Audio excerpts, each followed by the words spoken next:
अदाबर से नाजरीन, आप देख रहे हैं एनए न्यूज़ और मेरा नाम है खालिद अली। आइए एक नज़र डालते हैं खबरों पर। విస్తృతంగా పర్యవేక్షణ అనేది పెట్టడం జరిగింది.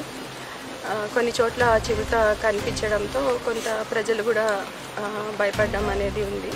సో దాని గురించి మనకి అటవీ శాఖ, పోలీస్ శాఖ, తర్వాత మన మున్సిపల్ సిబ్బంది ఇట్లాగా అందరూ కూడా ఈ సర్చ్లో పార్టిసిపేట్ చేస్తున్నారు. టీమ్స్ ఫామ్ చేసి మనకి 24/7 టీమ్స్ ఇక్కడ తిరగడం, విస్తృతంగా తిరగడం అనేది జరుగుతుంది. మీరు చూస్తున్నారు, ఆ పైన కూడా గుహలు ఉన్నాయి. అక్కడ వరకు కూడా వెళ్ళి మన వాళ్ళు చాలా రెగ్యులర్గా వాచ్ చేయడం అనేది జరుగుతుంది.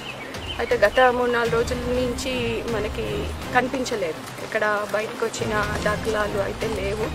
మనం ఇక్కడ బోన్ పెట్టాము, అదేవిధంగా సీసీ కెమెరాలు కూడా పెట్టారు. డ్రోన్తో కూడా ట్రై చేస్తున్నాము ఎక్కడైనా ఆనవాళ్ళు దొరుకుతుందా అని.